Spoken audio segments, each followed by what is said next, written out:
You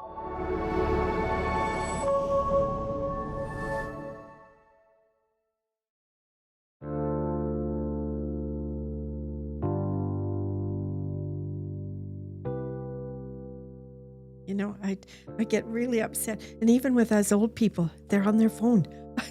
Like, hello. I'm right here. Yeah, absolutely.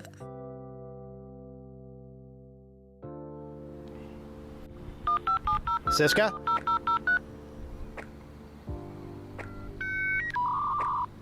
I don't think WhatsApp is working correctly. Welcome to Branches Between Generations, the video podcast where students from the digital age sit face to face with seniors from Canada's retirement capital. I'm your host, Clinton Nellist. Today, we're talking about technology. Technology is always a fun topic. To me, it is connected with all the toys and fun things, but really, it is the information systems that make our life work, whether it be phones, microphones, fax machines, commerce, and entertainment, all hinge on technology. So let's hear from our senior guests about some of their favorite technology and see what kind of insight these young teens can give us about the new emerging tech.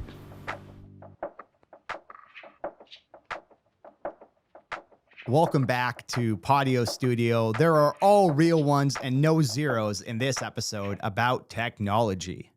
First up is a quick clip from Joan and Sophie. Good afternoon. My name is Joan Cooper, and I live at the Berwick. I was born 1938. My name is Sophie Martin. My year of birth was 2008. They're going to share their frustrations with modern technology. Let's have a listen. You know, some of them, when they're on these cell phones all the time, I think, oh, you are so lost. You are so lost, or you're lonely, and that's your companion. But people are more important than the phone. Absolutely. You know, I get really upset. And even with us old people, they're on their phone. Like, hello. I'm right here. Yeah, absolutely. Yeah. Yes. I find that with my friends too. Mm-hmm. And I can be a bit of a phone hog sometimes. Like I can just kind of go up into my room, go on my phone for a little bit. It's almost kind of draining. Mm-hmm. Like I have a job. I work in a restaurant. And it's almost like if I'm looking at the group chat for work, like, oh, I'm still working, kind of feels like, or my work brain's still turned on. Or even my school Google Classroom.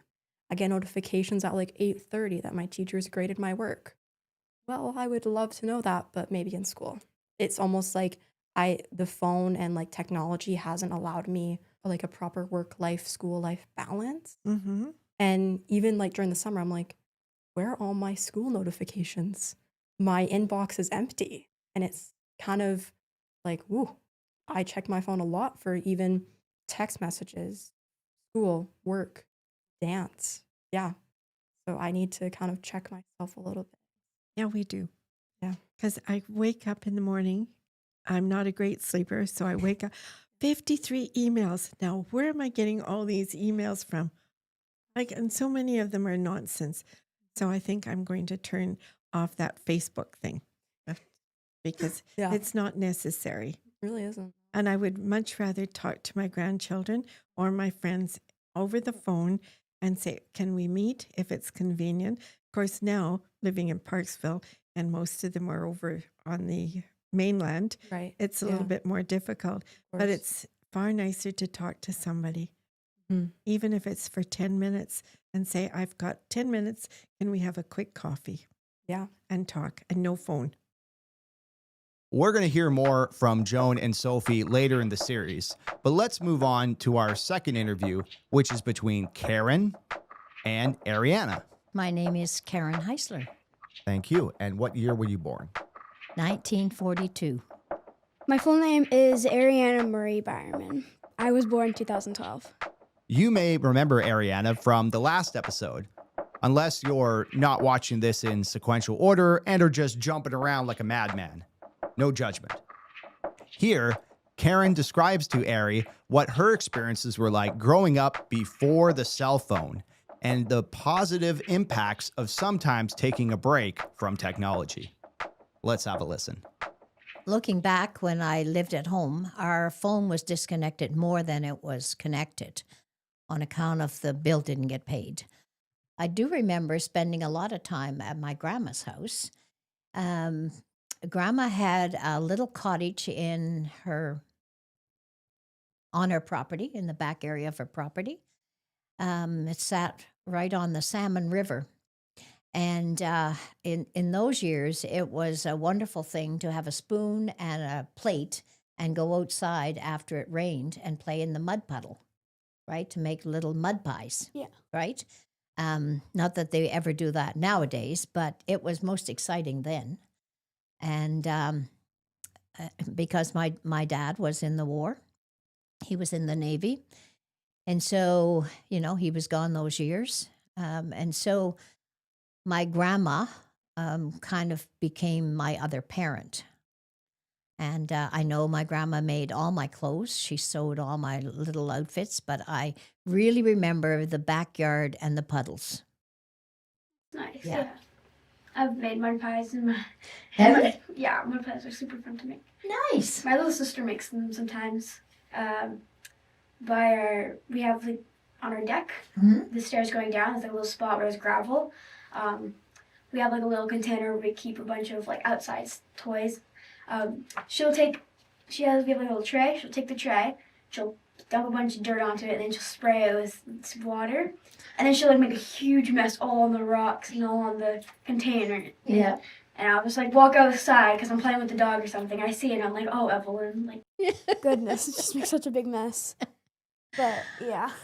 But those are fun things, which not many people do that anymore. Not many kids do that. No, they're more into electronics, I think, at a really young age. Yeah. I had an iPad when I was like 5. Correct me if I'm wrong, Dad. But I don't know. It was my grandparents' old iPad, and I would use it a lot. But then it mysteriously broke, and it had to be taken in to get repaired. So it got taken away, and I would always ask for like a bit. I would be like, hey, when's the iPad going to be fixed? And my dad would be like, oh, it'll be fixed soon. And then I just forgot about it. And then like a year or two later, we got invited to go to Mexico for my grandparents' anniversary, our whole family, and my mysteriously got fixed. Oh. And so I got it back for a bit. But then it broke again. Actually broke. So. Okay. Well, it's not good to play on it all the time. No. So, when it breaks down, that's kind of a good thing in a way. Yeah. Yeah. First time it didn't break, No. but the last time it did. I think we still have it just laying around somewhere. It doesn't turn on, it's cracked, but Yeah. I think we just have it. Sometimes, the simple things are really nice. We didn't have a lot of electronics of any kind. I think I was, probably 13 before we got a television. So, it was the simple things that worked for us. But fun. But that's about the only thing I can remember from those years. Okay, 2007 was when the first iPhone was released. Did you get it or did you not? No. I wasn't really into mechanisms, although in 76, I did get a phone, but it was a heavy one that had a battery that you hooked onto the back of it, and it was probably 10 inches long with an antenna on the end of it, and you had to carry the extra battery with you. I know I'm dating myself, but I did it because we traveled quite a bit doing our Tupperware parties, and I thought if the car breaks down, I need to be able to call for help. I didn't use it other than that. And even when the day came that I did get a cell phone, it was only that old-fashioned little tiny flip one. And again, only for an emergency. I didn't do it to chit-chat or to look anything up or anything like that. Really old-fashioned. That's me. Sorry, do you have an iPhone? I have a phone now. It's not an iPhone. I don't know. iPhones look very complicated for me. And so I use it more than I've ever used it, but I realize now in looking around at people, they don't talk to people. They're like this, and they walk down the street like this, and they're crossing the street like this, and they're sitting, 4 or 5 people sitting on a couch, and they're all looking at this and no lips moving. But they're chatting to each other, you know? Yeah. So I don't know. Cell phones, I guess, are a necessity, but sometimes they're a nuisance. I feel like I'm on my phone too much, and I'm not supposed to be. I'm supposed to obviously be like doing stuff with my sisters, which usually I am, playing a game with them or something. But yeah, definitely need to take a break once in a while. Yeah. I think it tends to consume you more than you realize and really more than you want to, but it seems to be that huge connection to your world. Yeah, like sometimes You you know? just you're like watching a video and then you just keep doom scrolling, scrolling and scrolling and scrolling. It's just like gotta stop at some point. Yeah. It's hard to. Yeah, sometimes. that's right. And I'm sure they even have it in bed, you know, when they're I'm not okay. allowed to. No. Oh, that's now you see, that's another good thing. Another good thing. Mom and dad are on top of that. That's nice. Yeah. Right? Because there's nothing better than your rest. And, you know, sometimes you probably don't even realize how much you're on it. I don't. Yeah. Sometimes my screen time, like on just like the lazy days where you're not doing anything, can get really high. It's just really bad. But Yeah. Yeah. Yeah. So that's where discipline comes in. yeah, It's kind of nice. self-discipline as well. Yeah. I just gotta Yeah. remember. I set my own screen time so that I only have like a few hours or like an hour on certain apps, like on YouTube. Sometimes I just click 15 more minutes, but I try my best to Well, that's set my good. own limits. Well, that means that you're aware. And Yeah. so that's the first good point, that you're aware of how long you're on there and trying to discipline yourself to not be on it quite so much. That's a good thing. It's pretty amazing. I think you're going to live through a marvelous, wonderful time. Mm-hmm. And a lot of challenges, specifically with AI, because I know, especially around people my age, there's a lot of discourse about AI itself and like considering what it creates and its products. Yes. And that'll be the thing with AI. It's going to become almost like your companion, your agent that'll be with you, and you'll be able to use it as a background to talk to and give you advice and do all sorts of things. So I think AI is going to be just an amazing product from every aspect. It'll be driving self-driving cars. Do you drive yet? No, I'm 14. Well, you may not have to drive a lot in the future. I think the self-driving cars will be taking people where they want to go and doing things. So that'll be pretty amazing. And the other thing that's coming along will be robots, of course, or humanoid robots.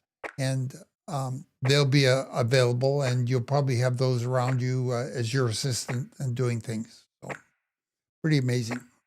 Mm-hmm. That was a short clip from Les and Marina. Now, Les puts forward a very positive outlook for AI. However, our next senior is a little bit more skeptical. My name is David Lord, What is your year of birth? 1939. My name is Cayman, born in 2010. Cayman is a young kid who is using AI to start businesses. However, David challenges him about how AI will impact his critical thinking skills moving forward in his life. Let's have a listen to that conversation. Yeah, I'm sure there was a lot more distractions now. Yeah, oh, absolutely. Yeah, there's a lot of things. Yeah. Yeah. And a lot more under your control in the sense that, you know, you've got your media things and you press buttons and get to change channels and, you know, call somebody and that. Well, of course, we couldn't do any of that. We didn't even have telephones. Like I can remember the first telephone coming into the house. Now, I was probably about 10. And it was a shared phone. It wasn't our phone. We of course could answer it, but actually we could sometimes pick it up and somebody else was on the on the line too, because the phone line was shared by at least 2 families. Yeah. No television. We had the radio. Radio was important in those days. Mm. And I mean, older people like me just haven't grown up with that sort of background, so we sometimes find it difficult with the technology. You know, it's not intuitive with us, whereas with you, Yeah. it is. Yeah. Yeah, I've caught on pretty quickly, which is kind of nice. So I've actually just started like there's a lot of like money to be made, I think, because I started a business online where you can like, because AI, like artificial intelligence, it's like not very many people know how to use it yet. So you can use that to help people with other things, and then it's definitely an opportunity there. If someone has a problem, like they need like a product description for their product for like anything, they go on Fiverr and they can find like people that will write it for you. But then with AI, you can just ask AI to write it for you. So it's kind of like, so yeah, people haven't really figured that out yet. So it's kind of, there's an opportunity there to, to make some money. So it's kind of cool. We older folks find AI a little scary. Yeah. You know, somehow things are getting out of our control. We've been very used to, you know, whatever happens really was under our control. We made it happen or reacted to it. Whereas now the world seems to be getting, you know, there's all sorts of stuff going on there, and you don't quite know how the thinking's going. You know, you read, you know, really not very good things, and that's supposed to be AI telling you what, you know, you ask it a question and it gives you that as an answer. We were much more dependent on ourselves. Yeah, that's one thing that this generation might struggle with is like critical thinking. So because like if they ask AI to do everything for them, then you're not gonna be able to like have your own like sense of thought and stuff. Yeah, might be a problem. But it's a much bigger world for you. Yeah, I mean, we dealt with whatever was around us, and of course what came in through things like radio and newspapers and that sort of thing.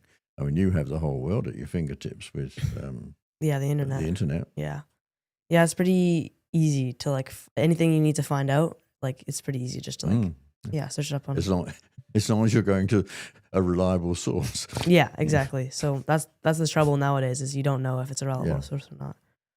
That's where your critical thinking. Yeah, that's exactly where it comes in. Yeah, for sure. How do you handle this critical thinking thing that's so necessary now? Oh, handle it.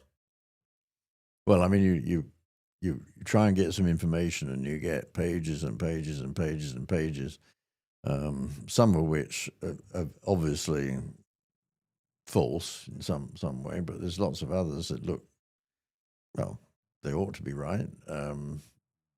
But if you read them thoroughly and compare them, you know, with real information and so on, you find out actually they're advertising something, or they're pushing a point of view. How do you sort of deal with all that? Because there's so much information out there. Yeah. A lot of it is wrong. Well, I try and like clear my mind, like make sure that I have like a clear mind, like without distract. Like when I wake up in the morning, like I try and just like have 10 minutes of just like silence so that I can like just clear my mind for the day, and then I actually have a lot less distractions.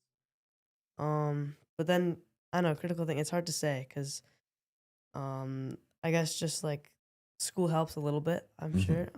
But yeah, I don't know. I don't know much about it. Do you have certain sites that you trust? Like you feel that you're getting the real information from those? Well, if I am looking for information, I'm just gonna ask AI. Honestly, like that's really easy for me to do it. But can you trust AI, which is also reading all the information that's out there on the internet? Yeah, it's hard to say. I haven't really like needed information that's like absolutely correct for like important things. So I wouldn't know.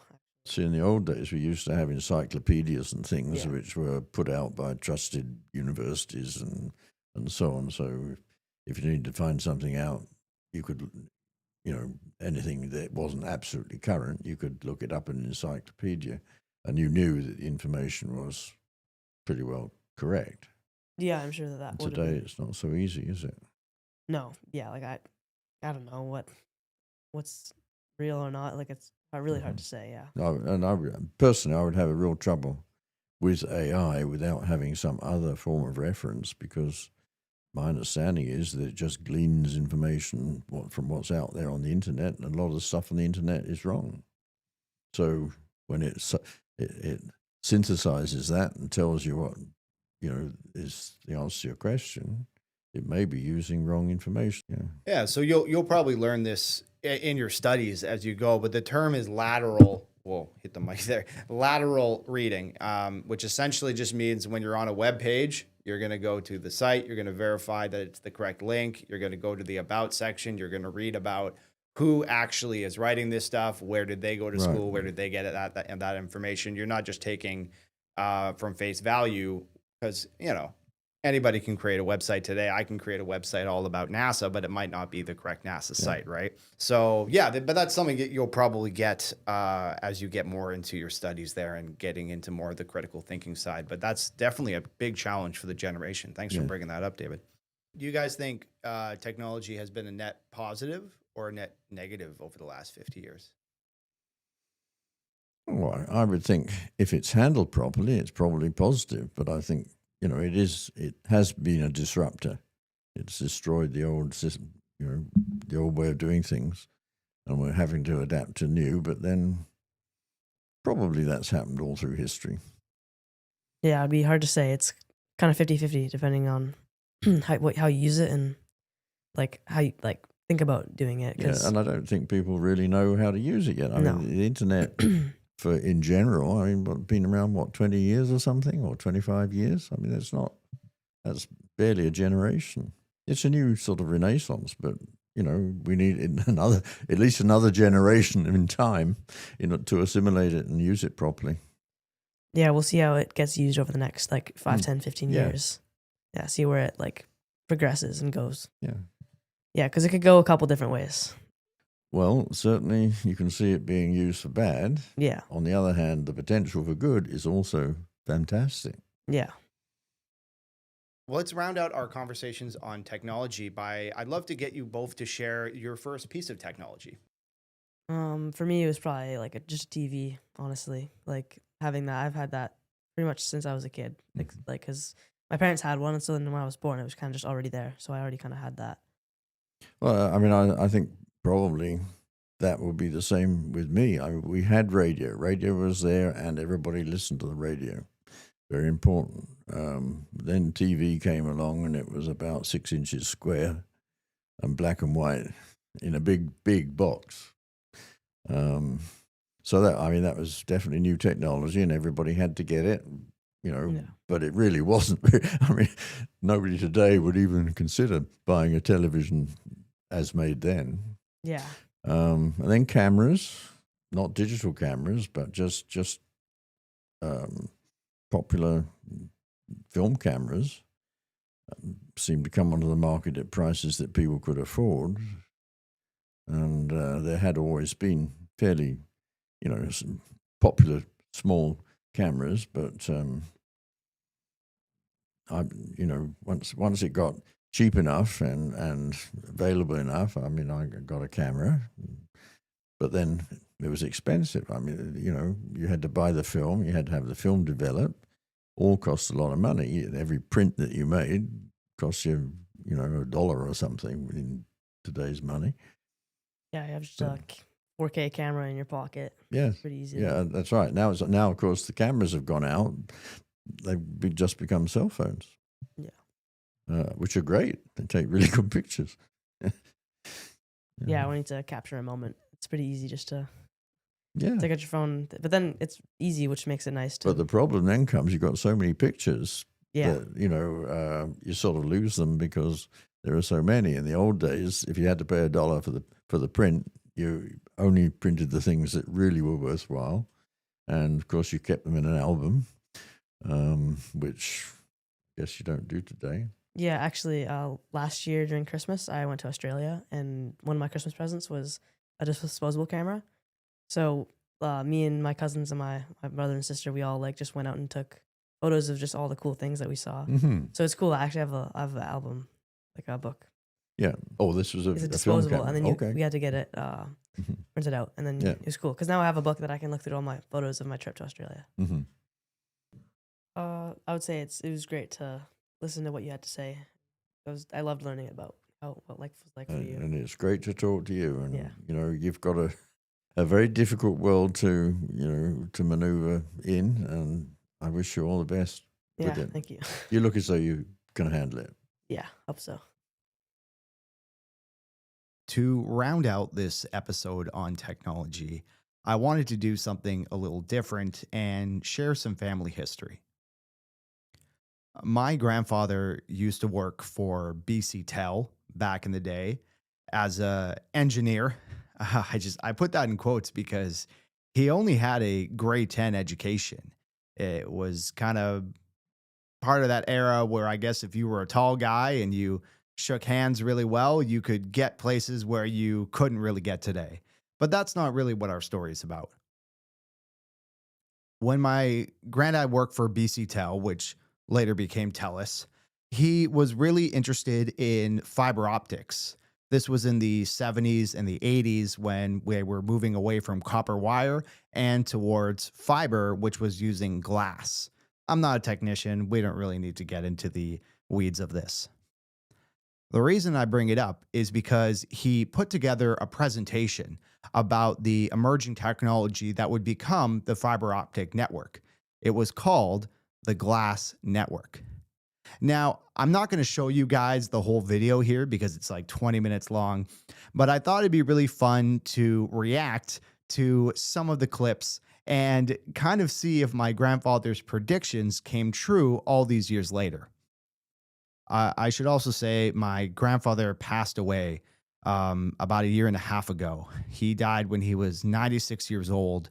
And it's kind of a trip because as I was putting together this episode on technology and didn't really know how I wanted to end it, I was going through all my old footage and stuff, and I found this video file of my grandfather's presentation. And when I initially hit play, it kind of spooked me because I hadn't heard the guy's voice in like so long.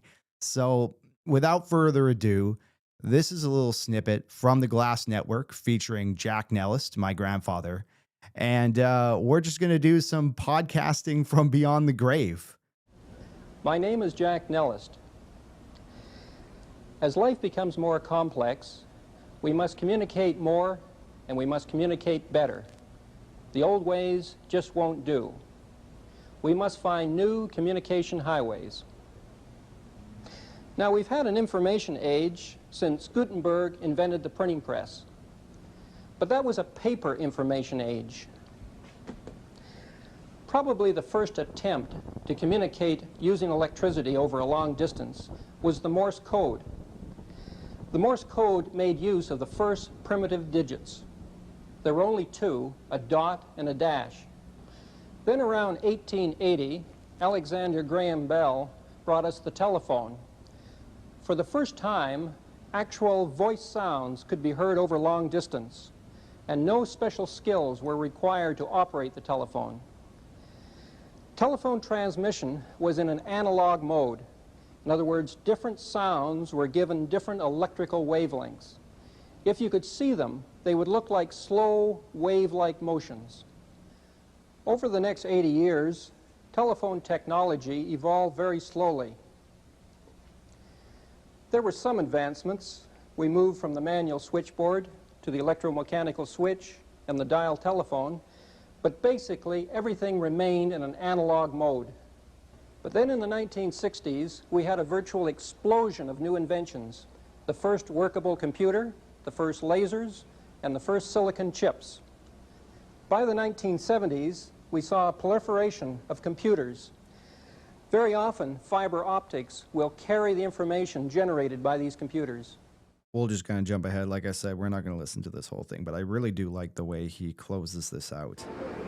The home of tomorrow will require a single, integrated communications network to provide broadband video, personal computers, security devices, and telephone service.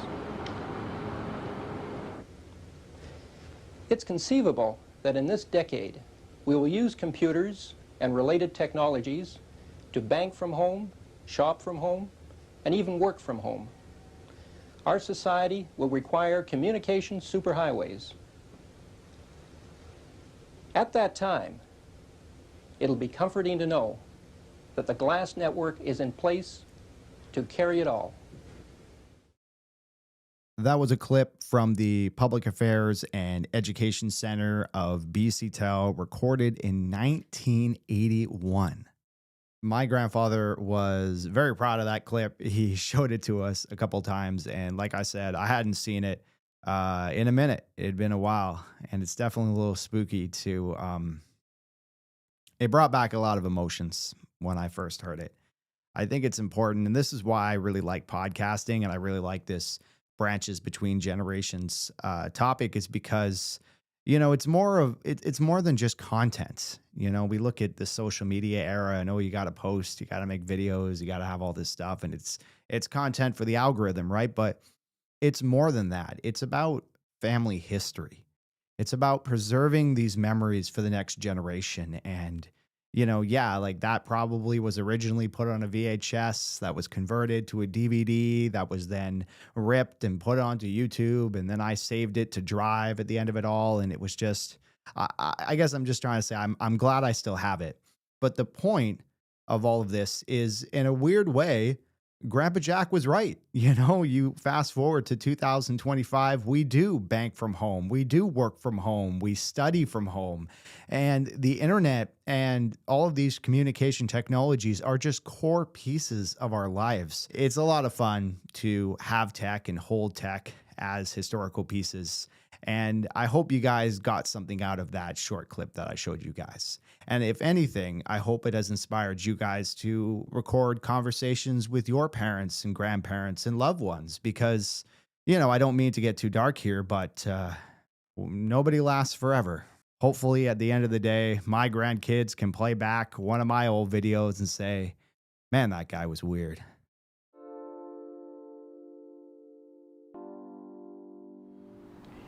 Well, this episode is over, but the technological revolution reigns on. Next time, we're going to be talking about history. What are some really important events throughout history that shape the lives of our senior guests? And what do our students think about the study of history? That's all next time on Branches Between Generations.